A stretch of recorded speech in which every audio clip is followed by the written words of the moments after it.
Rights 1948 UDHR के नाम से जानते हैं।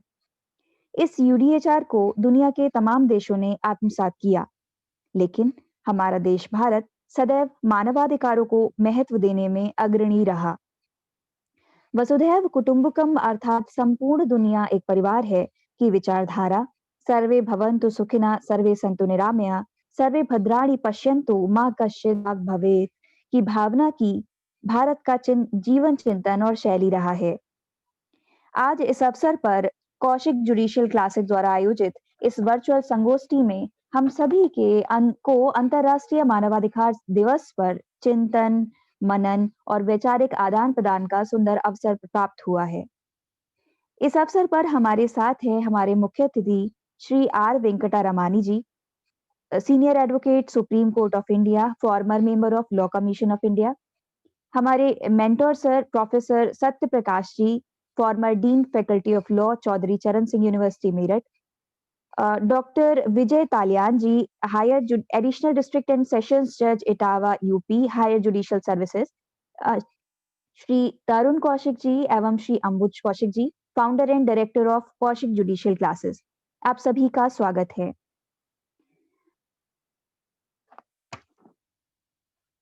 आज का जो विषय है वो है implementation of human rights begins with the self. इसी पर किसी कवि ने कहा है, झांक रहे हैं इधर उधर सब, अपने अंदर झांके कौन, ढूंढ रहे हैं दुनिया में कमियां, अपने मन में ताके कौन, सबके भीतर दर्द छुपा है, उसको अब ललकारे कौन, दुनिया सुधरे सब चिल्लाते, खुद को आज सुधारे कौन, पर उपदेश कुशल बहुतेरे, खुद पर आज विचारे कौन, हम सुधरेंगे तो जग सुधरेगा, यह सीधी बात उतारे कौन। इन्हीं शब्दों के साथ मैं आमंत्रित करना चाहूंगी डॉक्टर विजय तालियान जी को कि वो इस पटल पर अपने सुविचार प्रस्तुत करें। Doctor Vijay तालियान sir. तालियान सर थोड़ा व्यस्त हैं अभी, वो 5 मिनट में हमें ज्वाइन करेंगे। तब तक एक दृष्टि डालते हैं कि आखिर क्या है मानवाधिकार। हर व्यक्ति का नैसर्गिक या प्राकृतिक अधिकार है मानवाधिकार। इसके अलावा गरिमा में जीवन जीने का अधिकार, राजनीतिक, सामाजिक, आर्थिक और सांस्कृतिक अधिकार भी इसमें शामिल हैं। किसी भी इंसान की जिंदगी, आजादी, बराबरी और सम्मान का अधिकार है मानवाधिकार। जैसा कि ऑनरेबल जस्टिस जे.एस. वर्मा ने कहा है, human rights are the quintessence of human dignity. तो और उसके अपार्ट हमारे आर्टिकल 21 का जब इलेबोरेशन किया हमारी जुडिशरी ने, तो भी बहुत सारे मानवाधिकारों को उन्होंने स्थान दिया और इसका ओरिजिन इतना ज्यादा ब्रॉड कर दिया कि अब आर्टिकल 21 भी मानवाधिकारों को, बहुत सारे मानवाधिकारों को इंक्लूड करता है। इन्हीं शब्दों के साथ मैं श्री आर वेंकटा रमानी जी को, जो senior advocate supreme court of India, former member of law commission of India हैं, आपको मैं बताना चाहूंगी इनके बारे में कुछ। सर पौंडीचेरी में बॉर्न एंड ब्रॉट अप हुए। आपके जो प्रोफेशनल एंगेजमेंट्स हैं, he has completed 34 tremendous years of practice in Supreme Court and has practiced in various branches of law, prominently constitutional law, law of indirect taxes, human rights law, civil and criminal law, consumer law, as well as law relating to services. He has also represented central government, several state governments, PSUs in major litigations in Supreme Court and high courts. And he also continues to represent the Supreme Court in matters concerning its employees. He has been involved in academic activities commencing from the association with the NLSIU Bangalore since 1988 and UJS Calcutta, Member Advisory Council, University of Petroleum and Energy Studies. Sir, R. Venkataramani sir, he is a senior advocate, Supreme Court of India and Member Law Commission of India. He has completed 34 tremendous years of practice in Supreme Court and practice in various branches of law, prominently constitutional law, law of indirect taxes, human rights law, civil and criminal law, consumer law, as well as law relating to services. He has represented many governments like central governments, state governments, PSUs in major litigations in Supreme Court and High Courts. He has been involved in academic activities commencing from association with NLSIU, NUGS Calcutta, Member Advisory Council UPES, Dehradun, Lloyd's Law School, Greater Noida, UP, and visiting faculty, General Global Law School, Sonipat, Haryana, Symbiosis Law School. And also he has been engaged in continuing legal education programs for young lawyers and law teachers in programs organized by NLSIU Bangalore, Professor N.R. Madhav Menon, and Commonwealth Legal Education Association.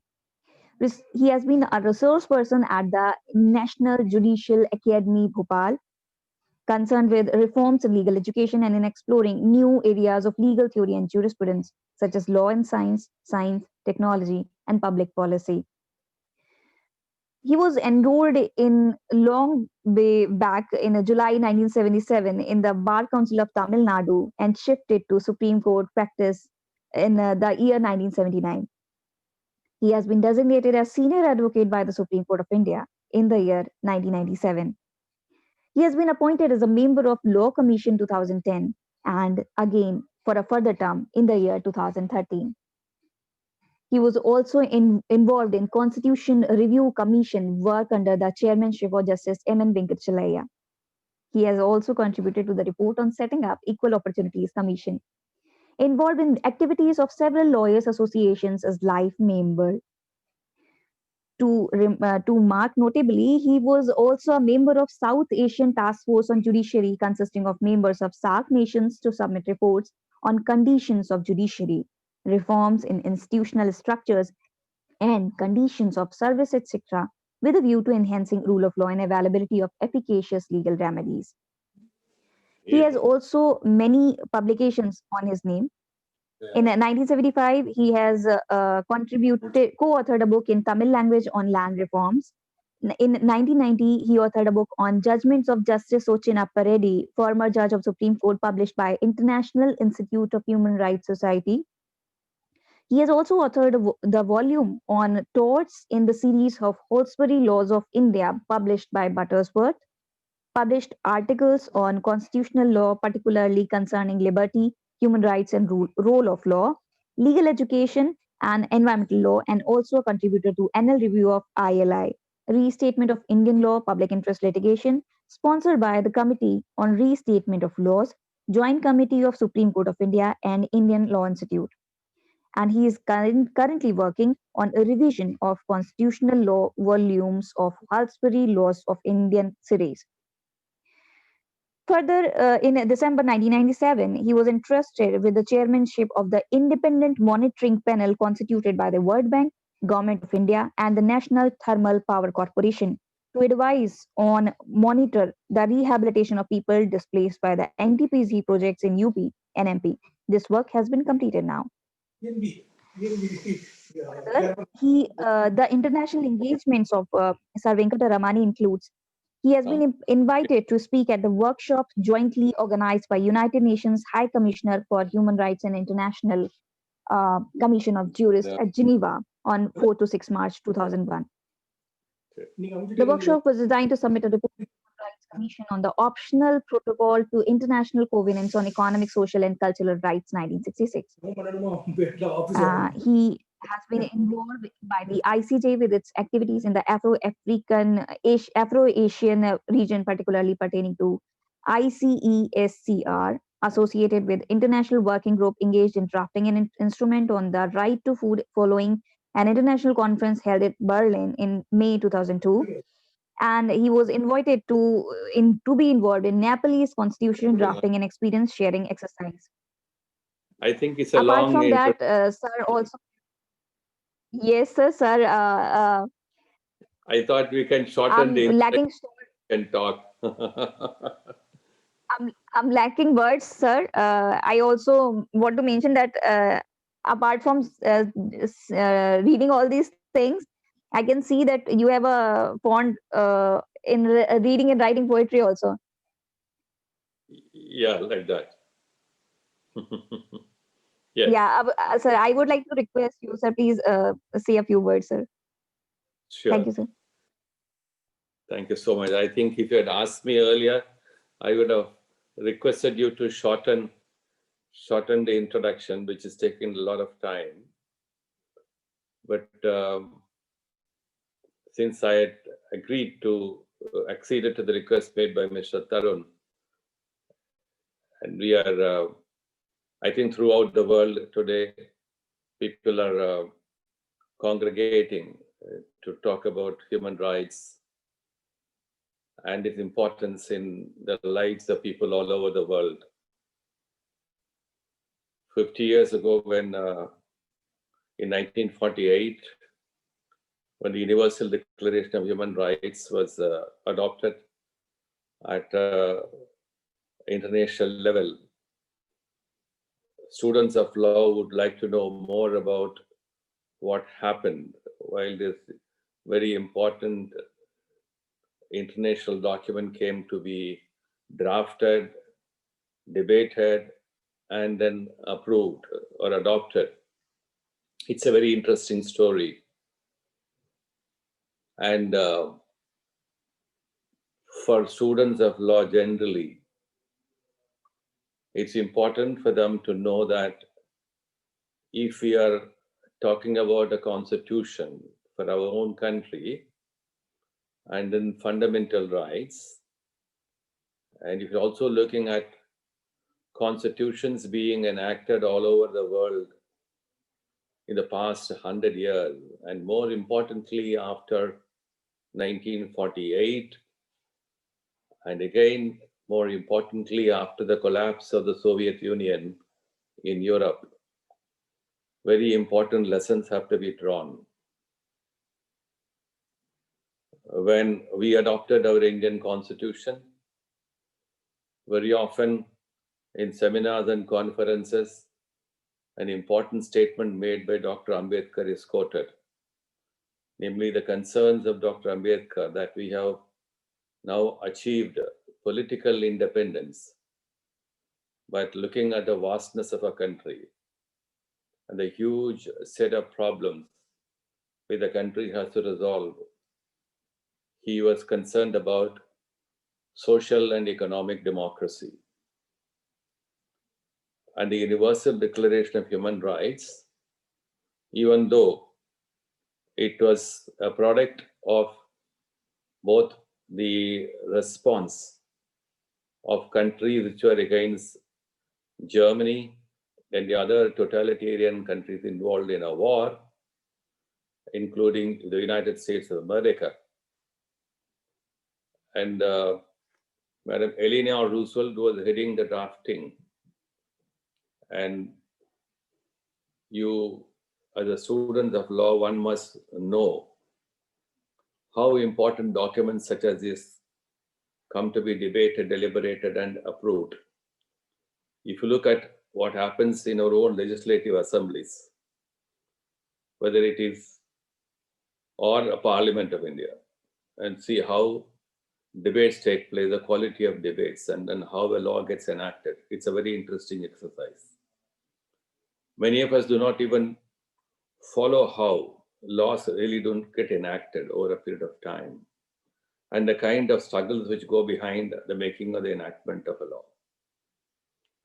So for the Universal Declaration of Human Rights, World Wars I and II, and also more importantly, that Europe was divided into two camps, namely a socialist camp and a capitalist camp or a free market camp.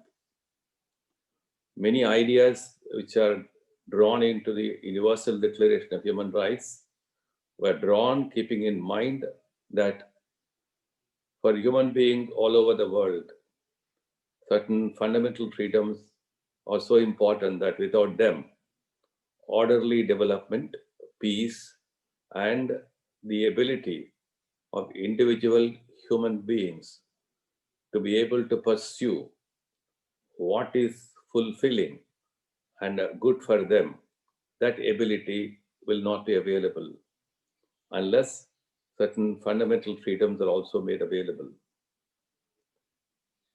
Keeping that in mind, after the Universal Declaration of Human Rights in 1948, the world has seen several changes. Changes in respect of one, that large number of countries have begun to enact constitutions and to have representative democracy. Larger number of countries have also begun to talk about rule of law and then rule by responsible governance structures, including court-administered processes. So today we have reached a stage when hardly there is any country in the world which does not have constitutions which follow these principles. Also, significantly, after the collapse of the Soviet Union and of the socialist, great socialist experiments in the European continent, several former countries which belong to the Soviet Union have also adopted constitutions which have virtually enacted fundamental freedoms and human rights in their constitutions. So why is that throughout the world today, there is one way of looking at human life and liberty? Students of law must ask this question. Then it's not for me to go into an entire history of the human rights law development after 1948, but I will briefly tell you what is important. One, for all orderly growth anywhere, every community must be structured and function on certain principles of certainty. So if there is a good governance and if there is representative democracy, people will know that by following representative democracy, you can have peace and also a certainty of governance. That's what is thought to be guaranteed by human rights framework and regimes. And number two, in order that there is a good governance, there must be a proper distribution of powers and authorities. And in order that this proper distribution functions properly, an important wing is the institution of judiciary. And if 100 years ago, if somebody had asked a judge in a civil or a criminal court as to what is your function, the judge would have said to administer justice. But to administer justice, how? Entirely in terms of, let us say, as far as India is concerned, according to what we have borrowed from the English common law or statutes enacted in English Parliament. So all our legislations prior to independence were all statutes enacted by English Parliament. Whether it is a Contract Act or the Specific Relief Act, very important legislation, pre-constitutional laws, or the code or the procedural legislations which govern our lives every day in courts. Any one of them, they were all statutes enacted by the British Parliament. And we were governed by those legislations. We were administering justice entirely in terms of the legislations. And what is administration of justice? Only to resolve disputes.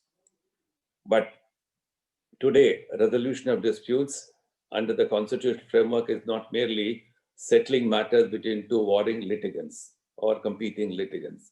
It goes much beyond that. So when the Constitution was enacted and the Constitution gave powers on the High Court and the Supreme Court to have the powers of judicial review, and which means that any action of the state, including legislations passed by competent legislatures, can be reviewed by courts such as the High Court and Supreme Court. And once this power is granted, then it vested with these courts a great amount of responsibility.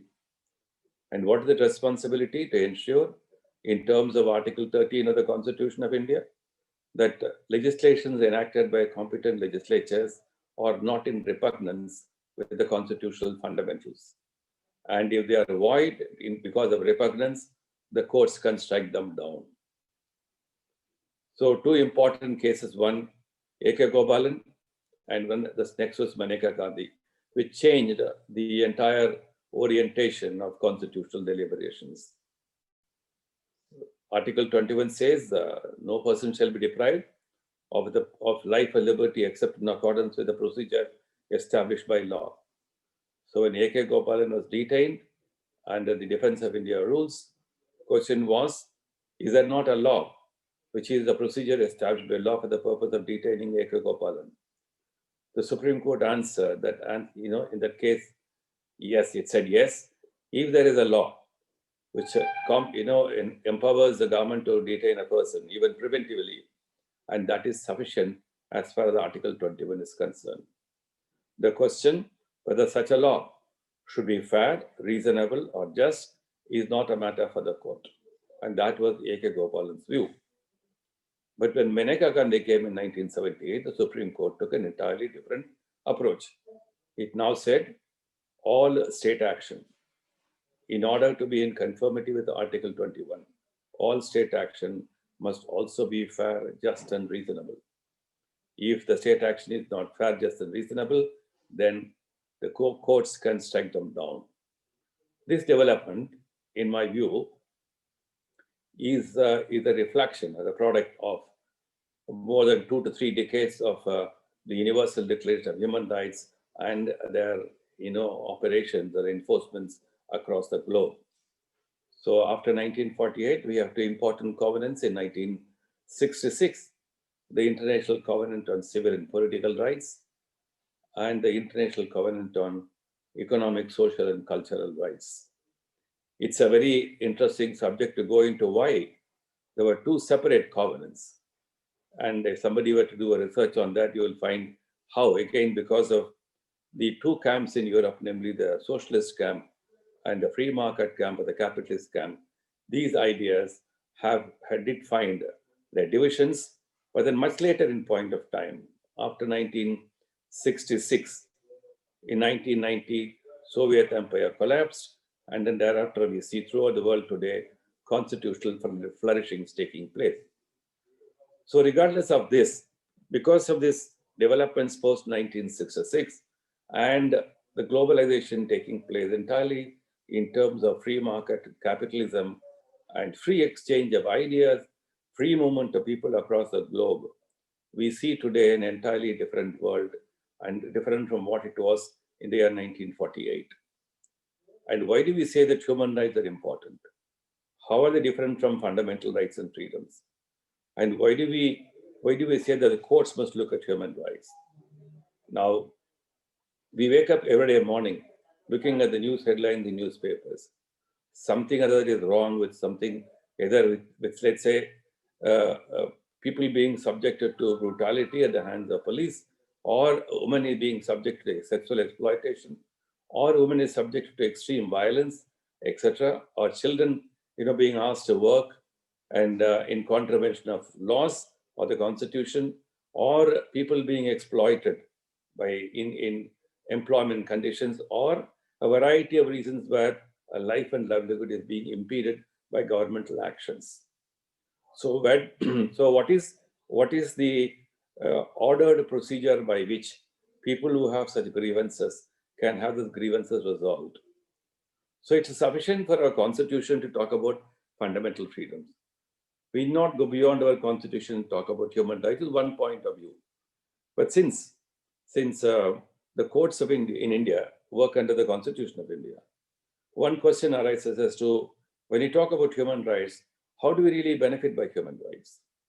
This takes us to a very important question as to whether international law in the form of human rights or any other international law binds the domestic legislations, binds the domestic parliament, binds domestic courts, and if so, in what manner? The courts in India are free to apply, to invoke the principles of international law in the form of human rights. These are very interesting and debatable questions. But regardless of whatever that will happen, across the globe, as I said, it's a very exciting story. Students of law must delve deep into how Supreme Court of India, like several other courts, such as the Constitutional Court of South Africa, or courts, for instance, in South America, in Colombia. I'm giving you a few examples as to how these courts have drawn very freely from international law principles contained in human rights instruments and have read them as part of the Indian constitutional fundamental freedoms. Question is whether the courts in India can do it or not. So that's we have to give answers to these questions. And it's an important study which students of law must undertake both before and after they complete their legal education. Because today it is not possible for any court to simply close its eyes to what is happening across and beyond its borders. And since trade is free, international commerce and economics is virtually free, and people can move across the globe without any restrictions, except according to some local legislations. The new resources being generated in this process, and how are they to be regulated, and how are they to be regulated in the best interest of all human beings. And so any number of international treaties, conventions, or bilateral treaties, understandings, etc., taking place almost every minute. We have the WTO mechanism, which is now operating, virtually operating as an exclusive mechanism and procedure in the context of international trade disputes and trade developments. So what should, if an Indian citizen has a grievance about a life or livelihood or liberty being affected by any one of these transactions and events, then what is the procedural process and what is the substantive due process within the Indian Constitution which can aid and come to the rescue of Indian citizens to solicit and to seek answers to these questions. And these are such questions which human rights students will have to study very closely and attentively. So if it is not sufficient for a study of human rights, it is not sufficient that you simply pick up a statute like the Human Rights Act and have a definition of human rights. You have to go beyond it. Because after all, when the Supreme Court says life is not merely animal existence, and life is something beyond it, and livelihood means 1, 2, 3, 4, etc. Where did the Supreme Court get all this?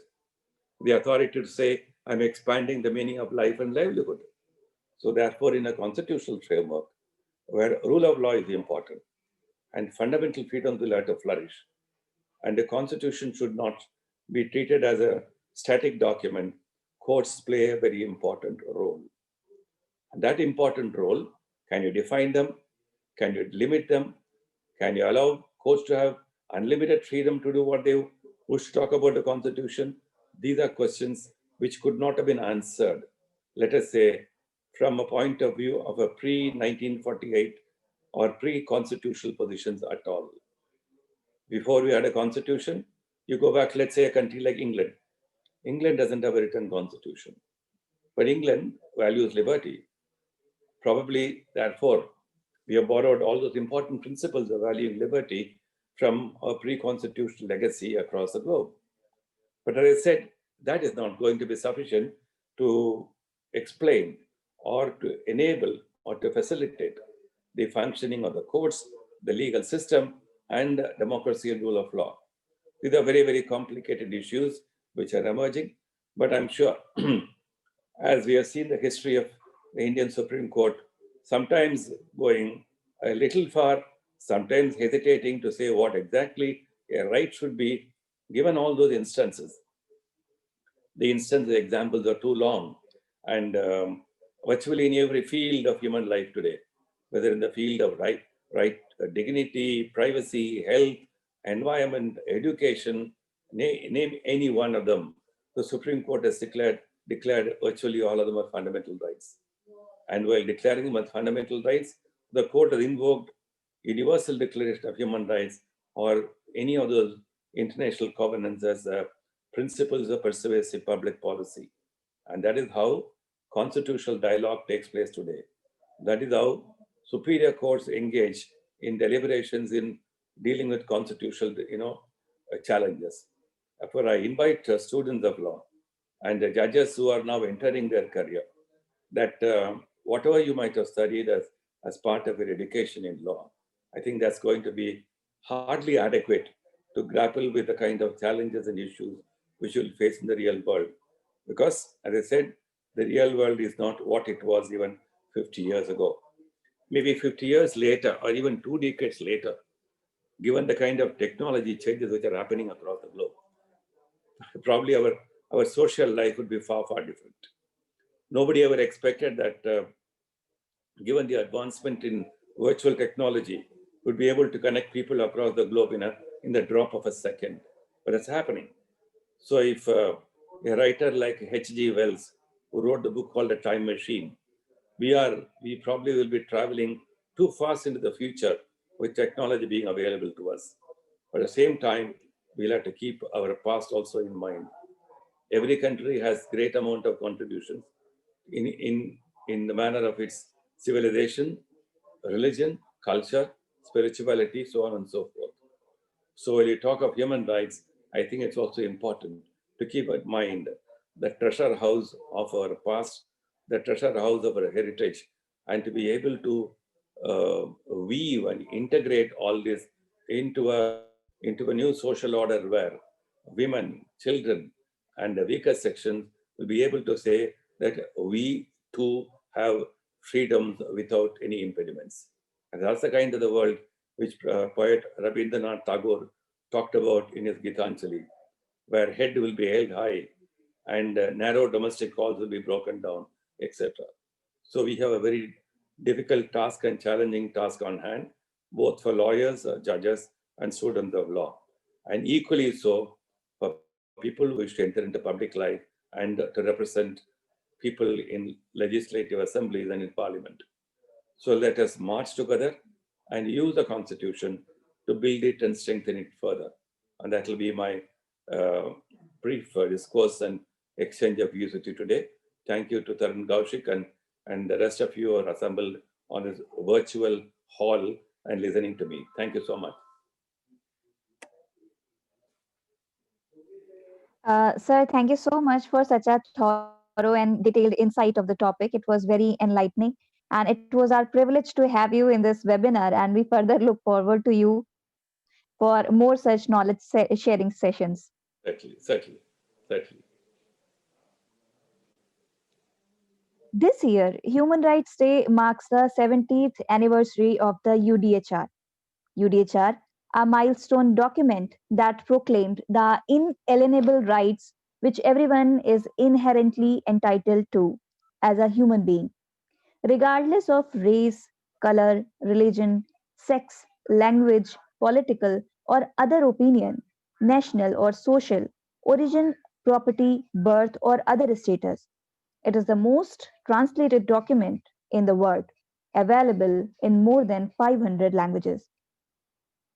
Now I would like to make a request to our mentor sir, Professor Satya Prakash sir. Sir, अब मैं आपसे अनुरोध करना चाहूंगी कि आप इस विषय पर हमारा ज्ञानवर्धन करें। प्रोफेसर सत्य प्रकाश सर के बारे में कुछ बताते हुए, सर मेरठ से बिलोंग करते हैं and he has been a founder and chief consultant at Satvi and Associates, a legal and educational consultant. He has been a former dean faculty of law, Chaudhry Charan Singh University, Meerut. He has experience of more than 40 years of teaching law classes, UG and PG both. He has also held many important positions as head faculty of law NES College and director of Institute of Legal Studies, convener in RDC in law. He has been also a member of various councils and committees like academic council, admission committees, etc. Sir, the academic achievements of Sir includes he has also organized several national, international seminars, conferences, workshops, special lectures, Golden Jubilee celebrations of NES, PG College. He has been a convener of Nehru Centenary celebration in NES College, participated in hundreds of national, international seminars, conferences, workshops, FDPs, FIAPs, as chief guest, special guest, resource person, delivered special lectures at various institutions in national, international webinars, e-conferences on vast range of subjects, personality development, research methodology, etc. He has also published research papers, chapters in journals, edited books in national and international repute, and he has also been a member of life member of various national academic institutions like ILI, IIPA, IASS, Indian Sociological Society, All India Law Teachers Association, life member of Jitoli Vikas Samiti Meerut, an NGO committed for rural development, Joint Secretary, Center for Studies of National Development, Associate Director, Editor, Journal of National Development, and Honorary Secretary of IIPA Meerut Local Branch. Sir, you're most welcome, sir. अब आपसे मैं अनुरोध करना चाहूंगी कि आप अपने विचार साझा करें और हमारा ज्ञानवर्धन करें। इससे आपके अनुभव हमारे जीवन के लिए सीख बने। Okay, thank you. Honorable Advocate R. Venkat Ramani ji, the guest of honor of this special session on human rights. Honorable Dr. Vijay Talyan, Additional District and Session Judge, UP Higher Judicial Services. My dear Professor Tarun Kaushik, the convener of this program. Professor Ambuj Kaushik, the coordinator of this program. Ms. Priyanshu Saxena, the moderator of this program. And respected all the faculty members and students of the Kaushik Judicial classes, and faculty members and students from other institutions, universities and colleges also. It is a matter of great pleasure for me to be part of this program on human rights. As we all know that 10th December every year is celebrated as Universal Human Rights Day or International Human Rights Day since 1948, when the Universal Declaration of Human Rights was adopted by the General Assembly of the United Nations. Actually, the concept of human rights with which we generally used to talk nowadays has its origin in Western world only, but basically since ancient times in India also we had proper human rights values, and but due to certain disturbances, especially political disturbances, we could not continue with those values and principles, and we are lacking in the study of those values. In Indian civilization also, we have the basic precepts of non-violence, mercy, and concern for others, like the Buddhism and Jainism developed in India only, originated and developed in India, which is related more with the human rights and fundamental human values. But the modern concept may be taken, if we go to the origin of fundamental or basic rights, then first we should know what do we mean by human rights. Actually, it is related with the human being, and the very basic idea is that it is sufficient that a person is human being. Whatever may be the secondary status or character of the individual, but the human rights are available and must be given protection to all the human beings, including the culprits, the convicted people, the so-called bad people, the people of all age, the children, women, destitutes, old aged, young, energetic, capable, every type of person. I should say, including the terrorist, they also have human rights because they have committed some act which is against law or even against the general principles of law or natural justice. That does not mean that they are not human beings, because there may be various circumstances, factors, and conditions which have instigated or persuaded the person to commit certain things which are being considered wrong or bad in the present society. So it is related with the human being. The other aspect of human rights is that they are natural rights.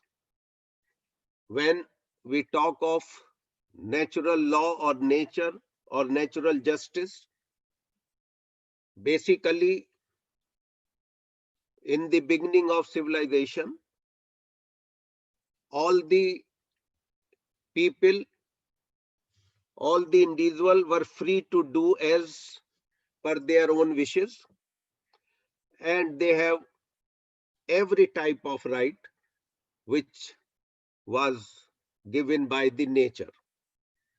But with the development of society, there arose a need to have regulation of rights also. Then the concept of duty developed. When the society,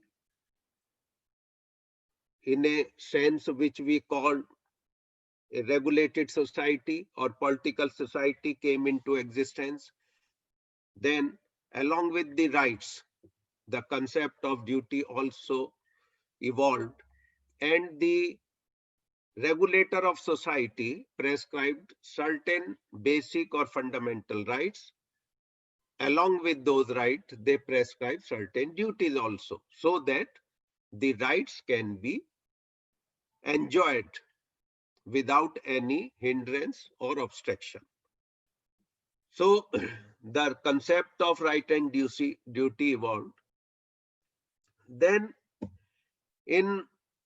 when we talk of human rights in modern sense, actually it started in Europe only, and the first instance of recognition of right of human being is, we can go back to 539 BC.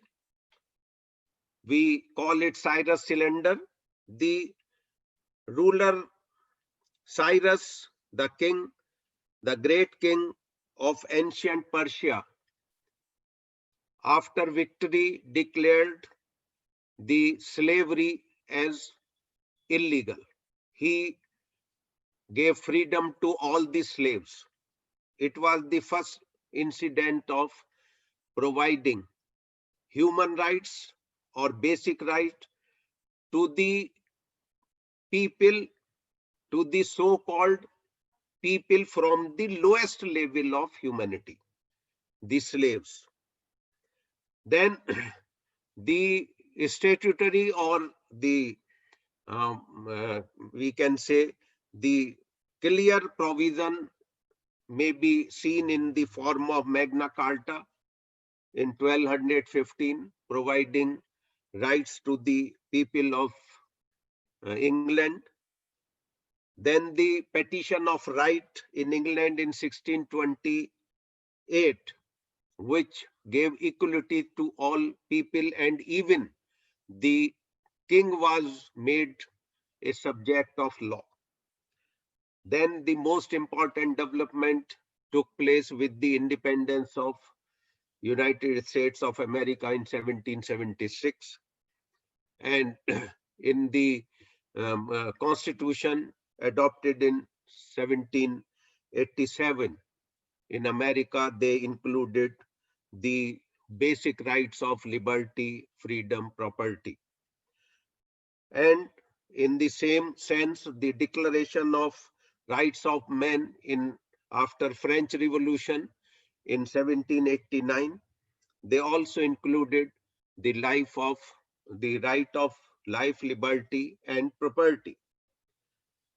Then we had US Bill of Rights in 1791, which gave more specific rights to the people of US.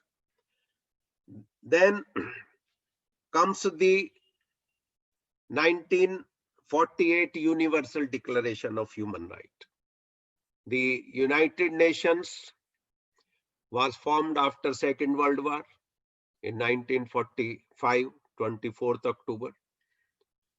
Then the Economic and Social Council was given authority to develop some statutory provisions or codification of basic rights of human beings, and then an International Commission on Human Rights drafted the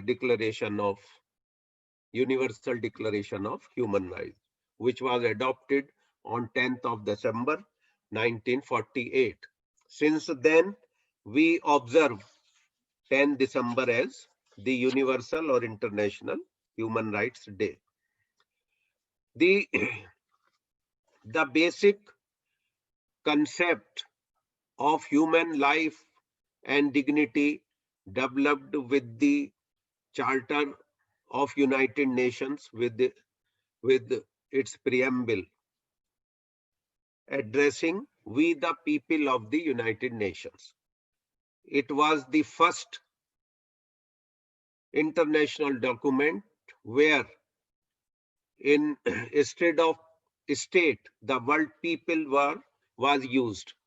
So in the preamble itself, the UN Charter gave importance to the fundamental human rights and fundamental faith in fundamental human rights and dignity and worth of human person. Actually, at the time of making of United Nations, there were 51 states only which were signatory, and now there are about 200 countries in the world. So most of the 75% of the countries came into existence as free countries or got independence after the establishment of United Nations or after the Second World War. So there was impact of United Nations Charter as well as the Universal Declaration of Human Rights on the countries which got independence after 1948 or 50. So most of the countries, because most of the country adopted democracy and people's rule and also the written constitution, so they included the basic human values and rights in their respective constitutions also. The same was the case with India. When India was an original member of the United Nations since 1945 itself. When the Constitution of India was under formation, then the Universal Declaration as well as the principles laid down by the UN Charter were taken into consideration, and the scheme of a constitution incorporated the fundamental rights and the directive principles. Both the fundamental rights and directive principles are meant for the proper development and protection of human values. But they were divided into two categories because fundamental rights are enforceable, directive principles are not directly enforceable, because directive principles needed certain positive assertion and action and working by the state. But taking in view the circumstances of that time, it was not possible to burden the state with all such rights or obligation which may not be fulfilled immediately. So the demarcation was made. Fundamental rights are mostly against the state and they are restriction.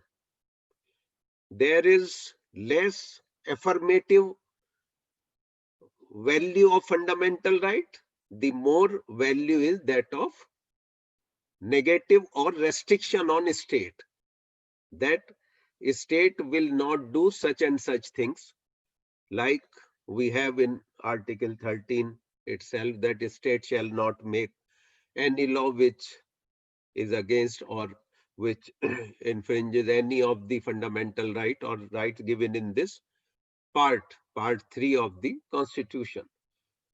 But directive principles are the rights which are to be provided by the state with some affirmative, positive action, which involves the economic expenses also, infrastructure also, the provision of enforcing or enforcement authorities and people.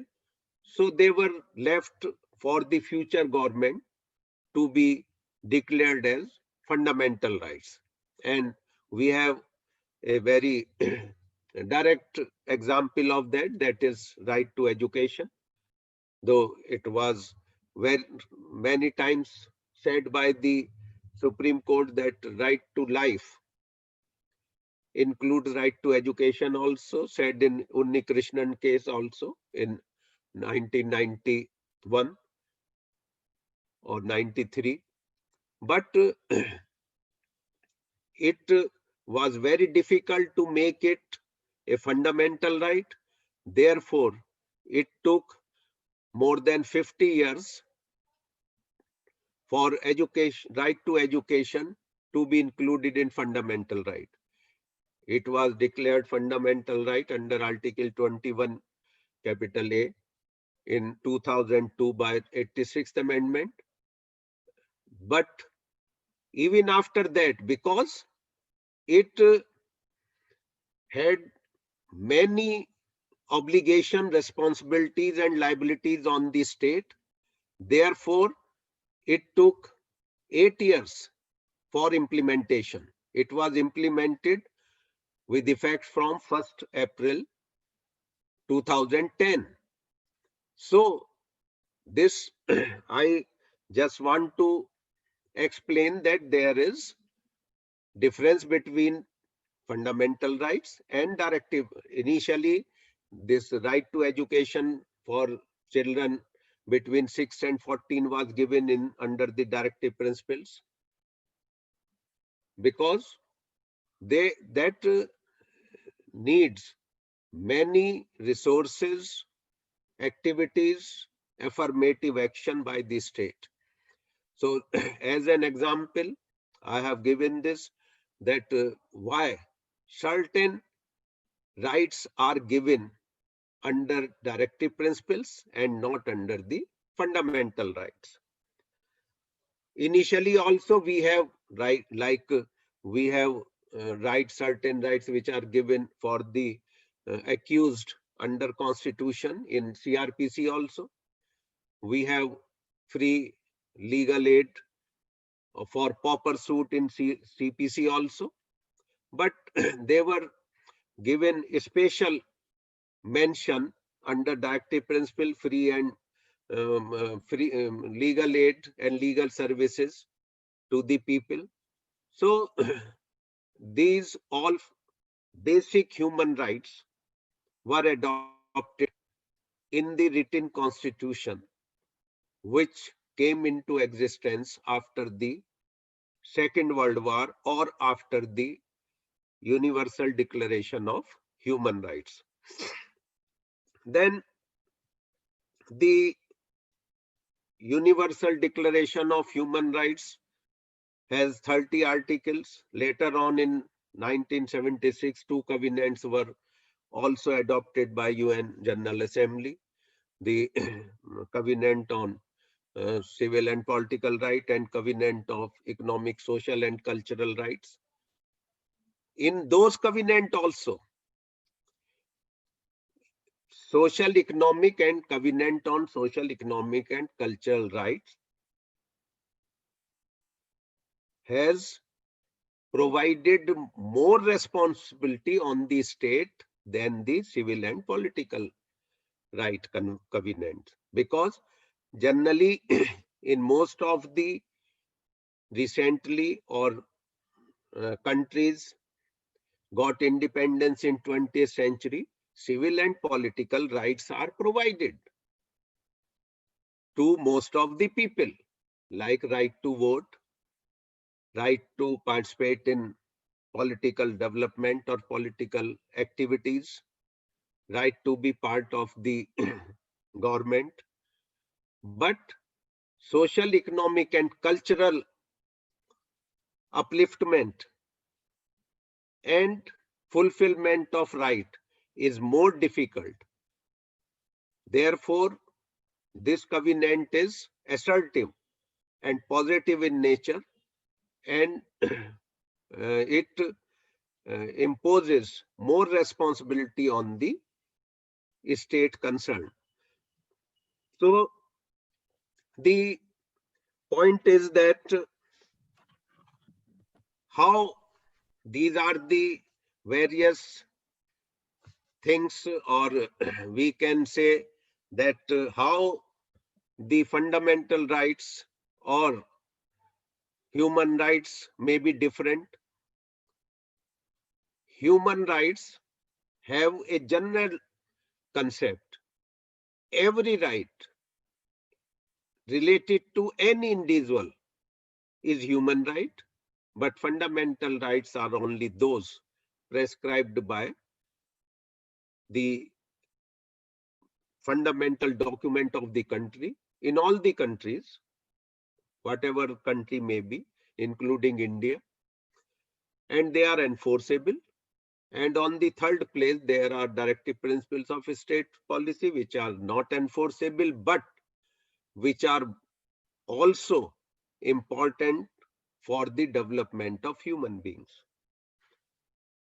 Now, in a wider sense, human rights not only include the individual right or the right like life, liberty, freedom, and all that, but they include the general subsidiary or ancillary or other rights which have impact on the life of individual or human beings, like the law related to climate, environment, law related to forestry.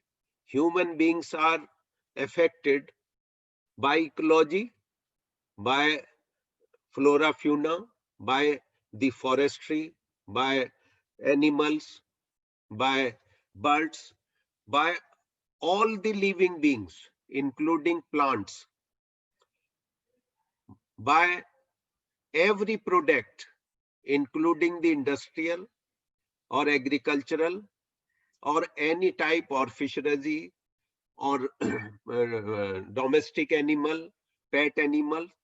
Everything is related with the development of personality of human being.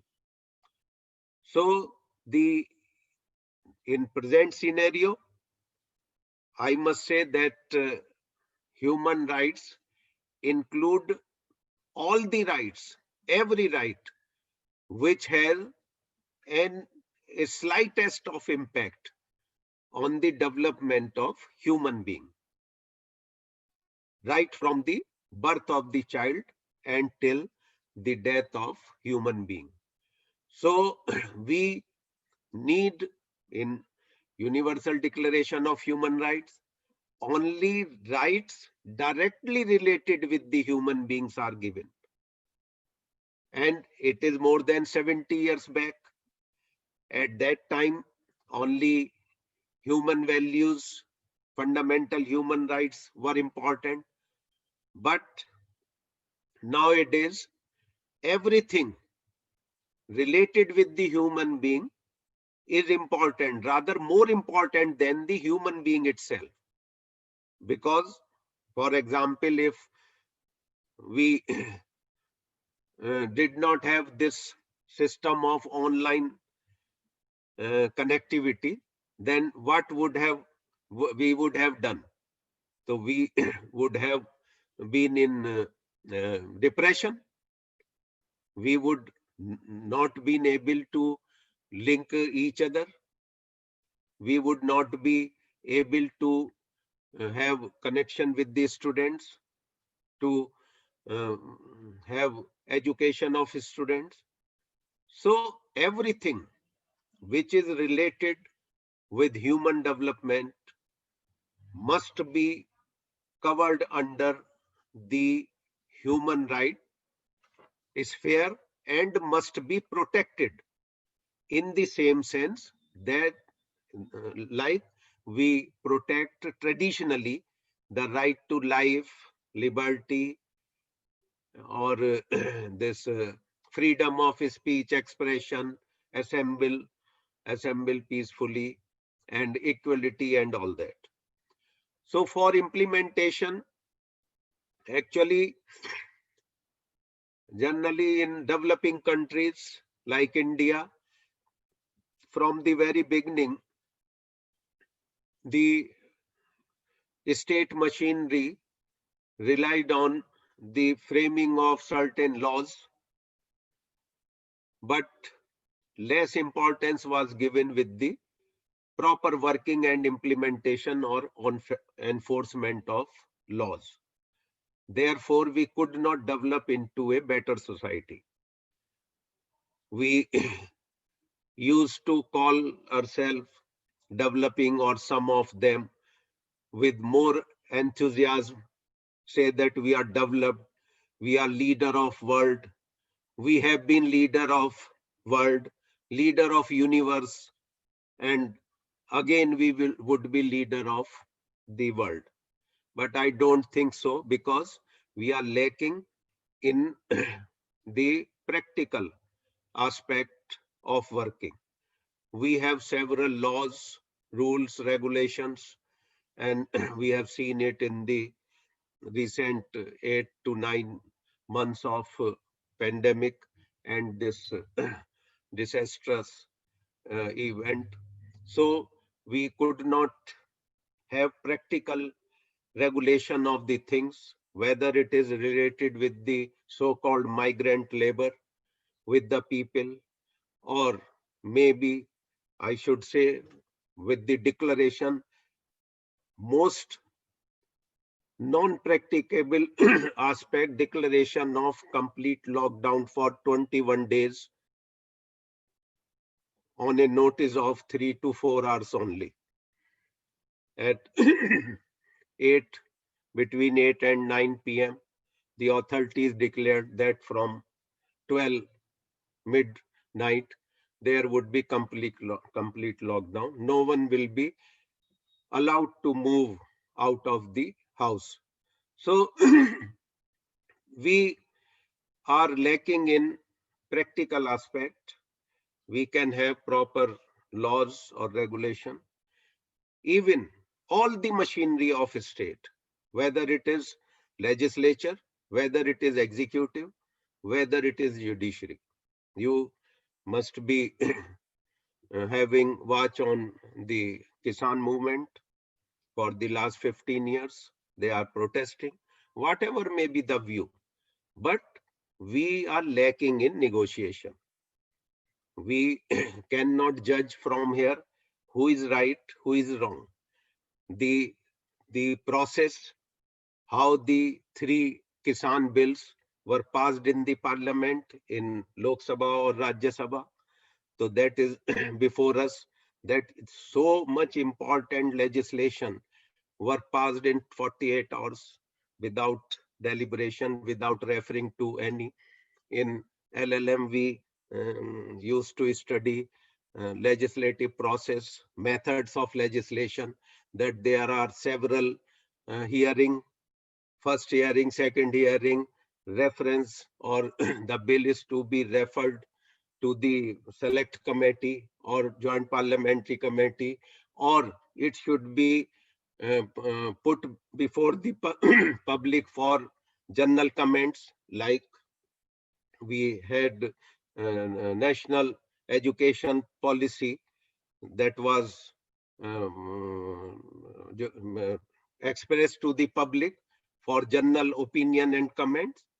So this legislature and executive is not working from the practical point of view. Even the judiciary, when we have the pendency is increasing, it means we are not able to even dispose day-to-day work.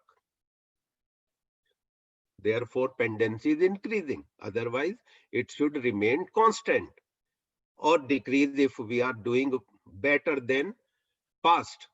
It means we are not doing even the day-to-day work.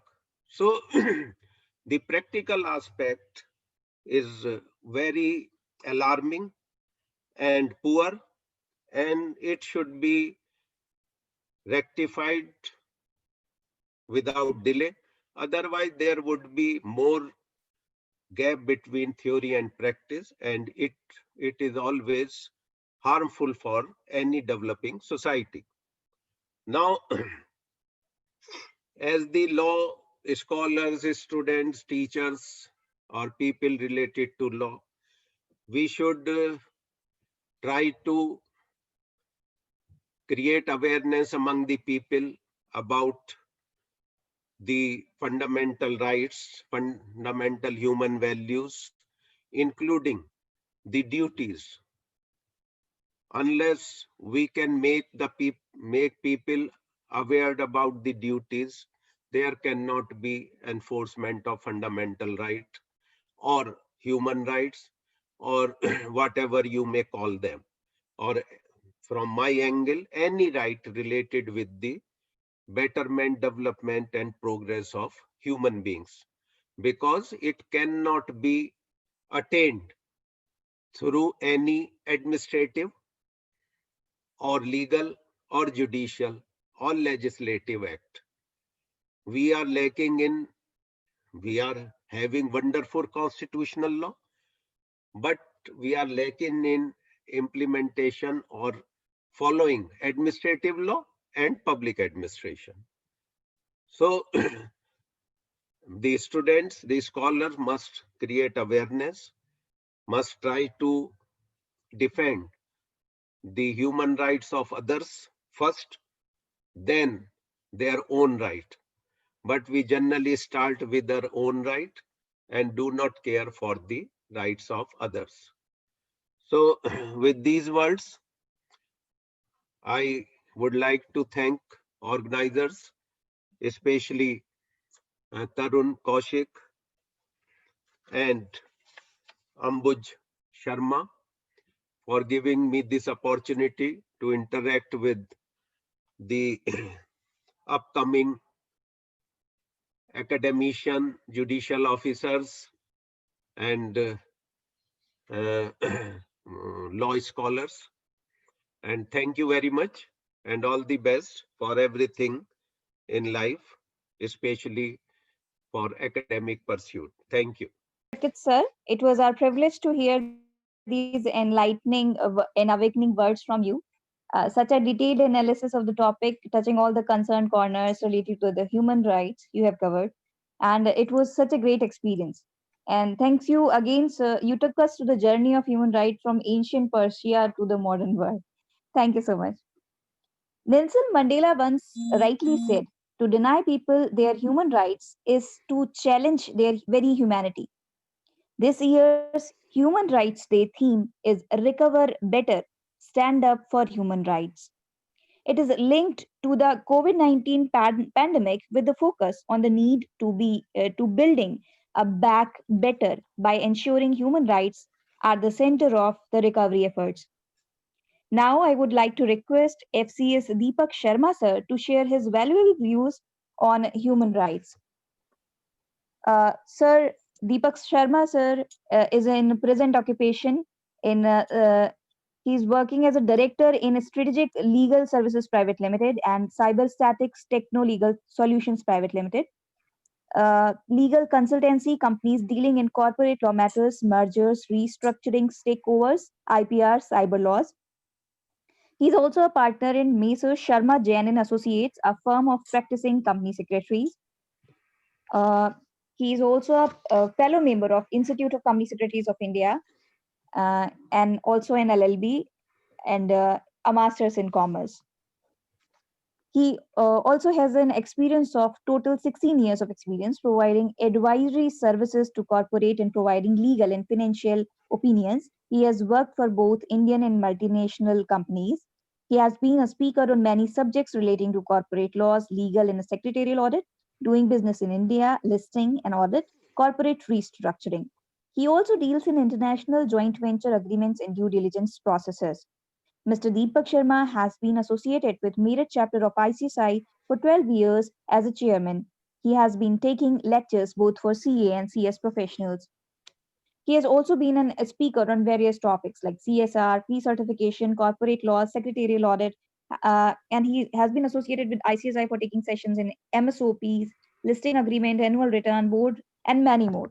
Sir, it's a humble request to please in give an insight of the topic of human rights. Thank you, sir.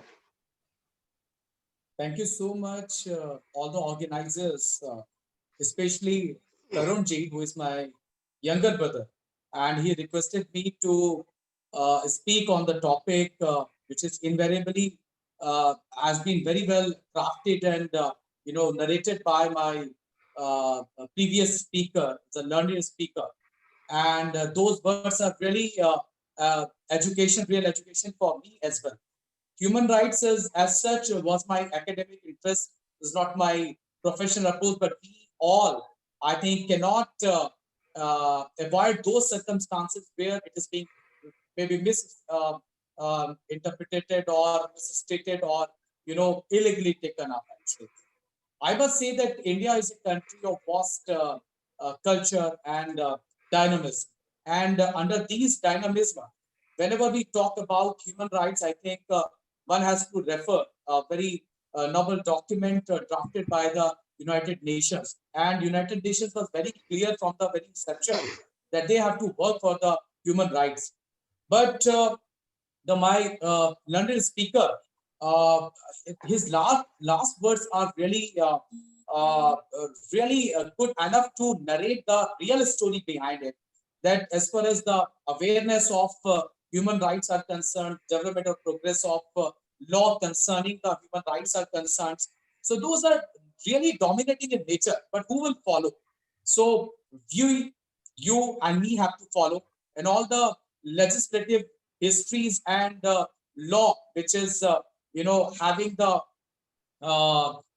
maybe the crux of human rights must be read. Actually, here I would touch upon a few of the topics which is intensely just of interest for me under the corporate law.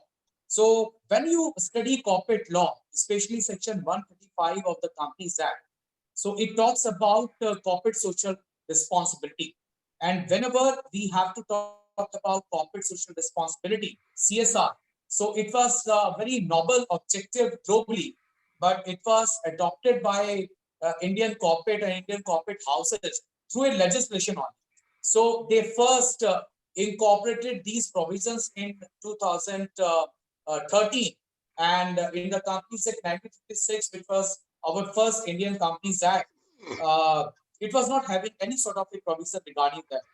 When you go through these provisions of CSR, you will find certain good enough examples actually, which may I call that corporate are also responsible after legislative powers to protect the human rights of those humans who are working with them.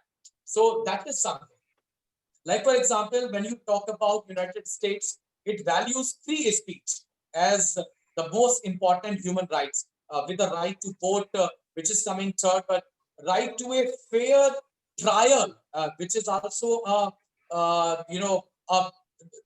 it is considered by the people in half of the countries as a a good texture of human rights actually, and it is one of the top five most human rights. So when you study those clauses which have been declared by the Universal Declaration by Human Rights, I think 30 clauses were there. I was referring those documents. I had some common points with Schedule 7, which is provided in the Companies Act 2013. So any of the student who is referring human rights, they can refer in a very independent way with the Companies Act provision, especially Section 125, read with Schedule 7. So Schedule 7 is an inclusive schedule which provides certain objectives which have to be followed by the corporates whenever they are adopting some CSR policies and they are introducing CSR policies in their company actually. So those are really socialistic actually, principally speaking. Whenever you are talking about, like for example, imparting education, eradication of poverty, or maybe empowerment of women. So these are few examples which we also study as a student of law under human rights. Why? Because human rights is not a concept which has to be just drafted and legislation has to just draft certain laws under whatever statute like CRPC or CSP. So whenever you talk about Companies Act, there are different versions under different chapters are there, which talks about the independentness of the minority shareholders, independentness of the independent director who are talking openly actually as a right over the performance of the company. And whenever board of directors are taking some adverse actions, they are siphoning of the funds of the company. So they have a clear voice actually. They have been given that right under the statutes, under the Companies Act provisions. So I think, according to me, as a student of law, in fact, we have to research on that paradigm which relates to next 10 years, 15 years, or 20 years. Why? Because you will appreciate that during last 15 or 20 years in our studentship also, we have witnessed so many examples which are directly or indirectly impacting human rights globally. Especially whenever we talk about, first of all, we have excuses for us and we have examples for the other countries. We don't see any adverse situations in our own jurisdiction or geographic, maybe penetration. So whenever we are talking about human rights, we have a target. Oh, Pakistan does not have, Bangladesh does not have, but India has to be a very strong, full country. And I should definitely appreciate my previous speaker, the learned speaker, that this awareness must be there through all of us only, I think, as a student of law, as a practitioner, as a advocate, actually, who are there to deliberate upon certain issues which are directly or indirectly connected with our human rights and which are directly and indirectly connected with our fundamental rights. So human right is a broader term actually over and above the fundamental rights. All the fundamental rights under the constitutions are invariably taken from the human rights as drafted so many times for all the countries. It is common in nature, in fact. So what basically as a human being, like my learned speaker also spoke on that. So from the birth to death, actually until death, what are the common rights which I have to enjoy actually from the society? Should I be disregarded based on my caste? Should I be disregarded based on my, some religion or something else? How I should be treated? So until unless the other side who is supposed to honor this, who supposed to obey this, is not aware about it at all, how we can perceive, how can we expect that the other side will follow those standards, follow those standards of the highest level of human rights. So, my dear friends, as a student of corporate law, I would say that we have to study in a very decadent tone. Why? Because whenever we are talking about human rights as a domestic violence, for example, human rights under the corporate structure, human rights under a government agency, human rights whenever we are being, exposed to some trial actually before the courts. So these tastes, I think, must be the different taste, my dear friends, actually. So this is all from me, my dear friends. Other speakers are also waiting. Thank you so much for this opportunity. I think we can deliberate this issue anytime, any day. But today is a very specific day. That is why this brief. Thank you so much. Thank you so much.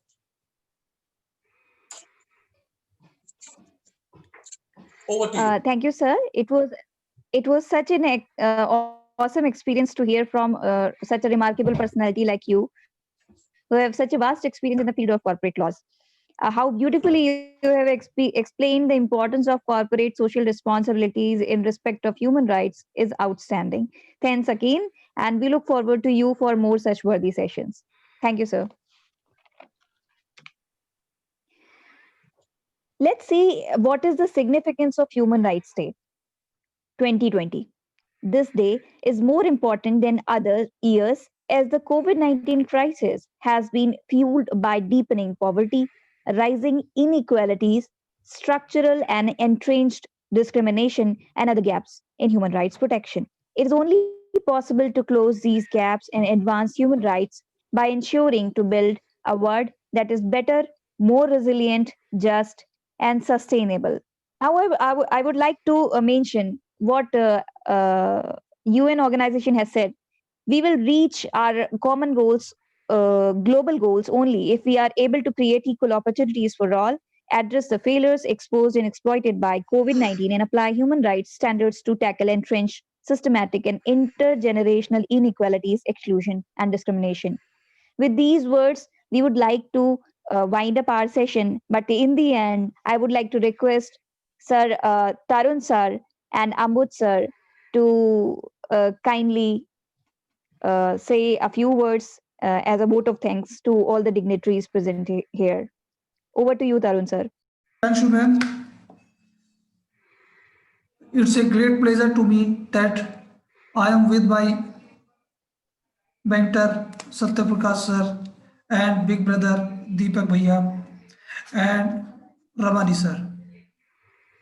शब्दों की सीमाएं खत्म हो जाती हैं जब हम किसी के लिए आभार व्यक्त करते हैं और आज के दिन 10 दिसंबर पर एक छोटी सी रिक्वेस्ट पर मतलब वेरी शॉर्ट नोट पर मैंने कल ही सत्य प्रकाश को सर को कॉल की थी और दीपक भैया को तो भी मैंने चलते चलते अभी प्रोग्राम चल रहा था तभी मैंने एक तुरंत फोन मैसेज डाला मैंने कि भैया 10 मिनट मुझे आपकी चाहिए और रवानी सर से भी कहीं मेरी बात हुई थी इतने शॉर्ट नोटिस पर और इतने शॉर्ट टाइम में और एक छोट मतलब जो है इतना समय दे देना ये अपने आप में बड़ी बात है तो मेरे पास आभार व्यक्त करने के लिए समय नहीं है सॉरी शब्द नहीं है और विशेष रूप से मैं जितने भी पार्टिसिपेंट्स हैं उन सभी का आभार व्यक्त करता हूं डॉक्टर आदित्य त्यागी जी उन्होंने हमें ज्वाइन किया हुआ है राजीव कुमार सिंघल जी जो अनअकैडमी में पढ़ाते हैं टीचर्स हैं वो हमारे साथ जुड़े हुए हैं वेरी थैंकफुल टू हिम और मेरे सुपरवाइजर हैं डॉक्टर अनुराग सिंह जी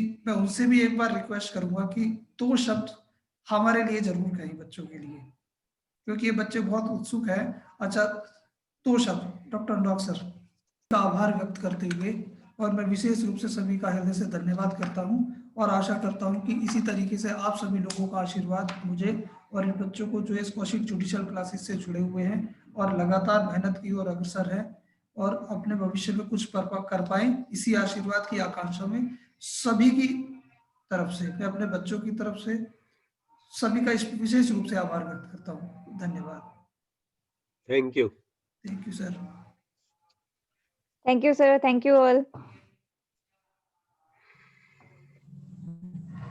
एंड करें सर सर ठीक है sir thank you sir sir yes खुश sir Sir, love.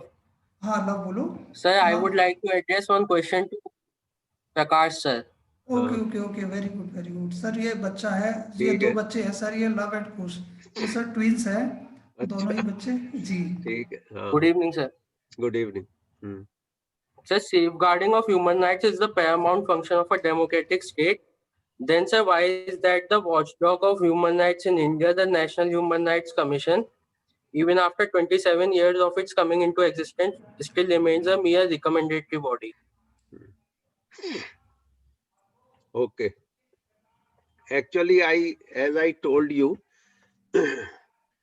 I gave clear-cut specific distinction between human rights, fundamental rights, rights given by directive principles, and other rights. Actually, we cannot include all the human rights as enforceable right, though we are signatory to the covenants and protocol attached with the Universal Declaration and the Covenant on Civil and Political and Economic, Social and Cultural Rights. So we should, and in Article 51 also, we of Directive Principle, the last article of Directive Principle, it is a directive that we must honor and follow and implement international treaties and obligations. So under most of the international conventions, treaties or covenants, we are making our laws. Any right cannot be enforced unless it is part of the municipal law. When we study about the relation between national or municipal law and international law, we come to know that it is necessary that the state authority, that may be legislature or maybe the executive, headed by the President of India or head of state, that international norms must be inculcated and included in the national law or municipal law. Then they become enforceable. But as we are a developing society, so we cannot guarantee every law or every right of individual. Therefore, all the commissions, whether it is National Human Rights Commission, State Human Rights Commission, Minority Commission, SC/ST Commission, Backward Commission, they have been entrusted with the job of having analysis and having the acceptance of the complaints by the people relating to their respective commissions, and then to highlight that problems of the people so that the state can take action. So collectively, in the last result, the state will take action, but the purpose and the object of this commission is not to allow direct infringement of the right related to that particular commission people, and also to popularize the concept related to those people. So you can see that after the coming into force of Protection of Human Rights Act and National Human Rights Commission, State Human Rights Commission, people are afraid of these commission, though these commission do not have any right of punishment, but people are afraid of that. If you say that I would file a complaint in the National Human Rights Commission or SC/ST Commission, then people are concerned with that atmosphere. So it is quite satisfactory that these various commissions related to the protection of various rights of vulnerable people or people with some oppression, then it is, I think, they are doing their job, and they cannot be made a parallel body like this judiciary. There cannot be a parallel body like judiciary. Tribunals are there between the higher judiciary and lower judiciary.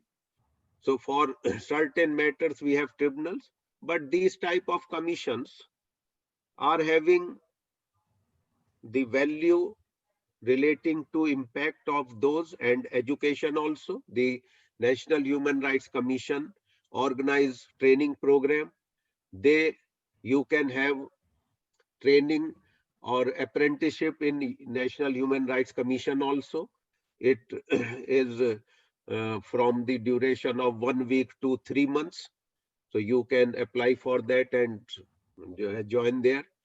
And they organize, in general sense, we call them seminars, but they are not seminars, they are training program.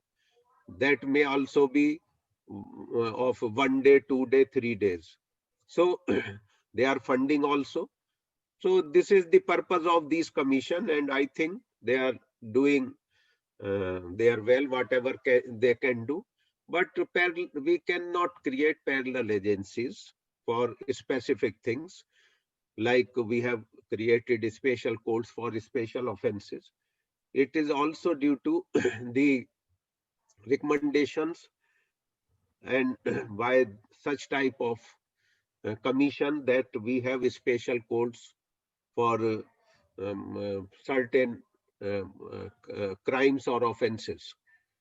So this is the job being done by national commissions, and I think they are doing whatever they can do.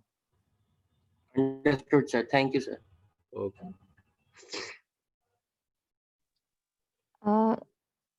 Hello, Sylvia.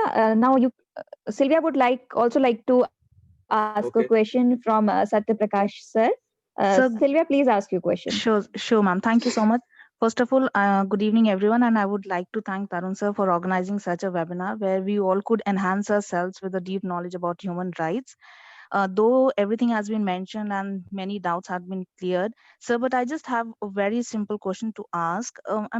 Just want to clear certain doubts. Can women rights also be treated as human rights? Women? Rights can be treated as human rights? Yes, every right. Yeah, I know although the doubts have been cleared and everything has been. No. Okay. The question is finished? Yes, sir. Okay. Actually, I told you that the human rights have the widest scope. Human rights are those rights, basically we call them human rights because they are related to human beings. Yes, sir. And these are natural rights or rights in a way which are granted by the natural forces, means God. The ruler, from the ancient point of view or natural law theories, ruler is considered to be the representative of God. And the natural law philosophers, natural law theory philosophers said that the people are bound by state law or law given by ruler, but the ruler is bound by divine law, yes, by natural law. So every human being having any right is human right. Then the other category comes in, that is fundamental right. Rights which are provided and protected by the basic law of the country, that is the Constitution of India. And most of them are against the state. That state will not do such and such things, or will do such thing like right to equality, equality before law and equal protection of law. Equality before law is a passive right, that state will not discriminate among people. And equal protection of law is positive right. That state is to do something to protect the equality of all people. So in few fundamental rights are against individual also, right?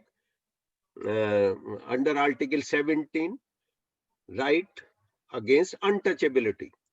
That untouchability is to be abolished. So this could have been done by general law also, but having respect and following the precepts created and established and developed by Mahatma Gandhi ji, this was incorporated in fundamental right itself. So then comes the other right, or we call legal right. They are in the category lower than the fundamental right.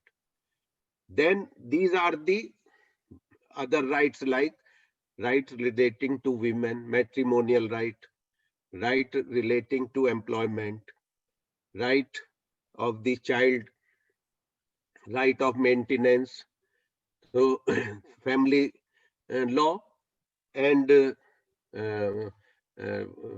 three division of general law, that is the contractual law or law of obligation created by the parties themselves. At second place comes the law of tort, civil wrong, where the responsibility is created by state, but the compensation is given to the party whose right is infringed or who suffered the loss. And thirdly, the criminal law, which is considered public law, because the rights and responsibilities are created by the state, and there is no compensation to the aggrieved party or victim, but the punishment is given. So women law, child law, old aged law, matrimonial law, every law, because they are concerned with the human beings. What is rule of law? Rule of law is the regulation of human relation as per law. As per jurisprudence, science of law, jurisprudence deals with the relation of human being having legal consequences. Jurisprudence does not deal with the rules of law or the various provisions of law, but jurisprudence or science of law deals with the relation of human being, like the relation of parent and children, the relation of wife and husband, the relation of employer and employee. We do not study under jurisprudence the various rules of administrative law, or various rules of constitutional law, or various rules of labor law. But we study the liability, the concept of property. In fundamental rights, we have enumeration or list of fundamental rights only, but nowhere it is mentioned that what is the meaning of right, or for that matter, what is the meaning of fundamental right. It is given under jurisprudence. So we have to have coherence of all the subjects of law, then we can understand the things in a better way, and especially jurisprudence. Might be because I am related with jurisprudence, so I am talking it from the angle of jurisprudence, but it is the fact, because every law, every rule, whether it is in a developed political society or undeveloped society, any rule is related with the human relations. Whether it was in tribal society, that who will marry the daughter of the tribal head, so that is the relation. Okay, who will do this thing, who will kill the lion or tiger, he will marry. But this rule that who will marry is related with the human relation. that a new human relation of husband and wife would be created. So every human being, whatever or whosoever he may or she may be, any law, any rule related with the development of human being is concern of human rights, but may not be a fundamental right or may not be a legal right even, means may not be enforceable. So therefore I told about ecology, climate, and every condition of universe. Actually, this is Universal Declaration of Human Rights. I did not tell in the beginning. Universe means the everything, whatever it may be, whether it is known to we people or not. We know about 7 or 9 planets. I don't know what is the number of planets, or but there might be, people say that like our solar system, there might be thousands of solar systems. So universe means the whole Brahman. This universal declaration is regarding every human being, wherever he or she may be. If we have a colony on Mars, even then this declaration would be applicable, because this is universal. This is not global. Lesser than universe is global effect. Then at third place, there is the word international, between nations, not between people, international. So universe is the greatest word, shabd. Universe is the widest use of the sphere. It includes not only the Earth, but all planets, all those outer space bodies which are not known till now to the people, to the human beings. So this is universal. So it applies to all, but specific laws are made for the protection, for enforcement of rights of people in different categories, right? Like child, women, old aged people, student, employee, employer, master, servant. So might be clear? Thank you, sir. Thank you so much. Okay. Thank you, sir. Any other query?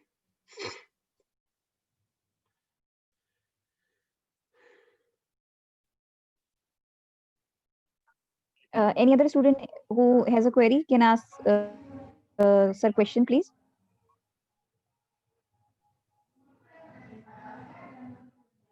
If anyone have any question, kindly raise the hand and then ask the question. Okay. I think, Tarun sir, no more queries Okay. are there. Sir. So we can wind up the session. Yes, Okay. sir, अगर permit करें तो we may. Okay, बिल्कुल, बिल्कुल. Yes, sir. Thank you, sir. Thank you. All the best. Thank you, sir. Thank you, sir. Thank you so सभी much, को sir. Thank you. धन्यवाद. Thanks for your blessings.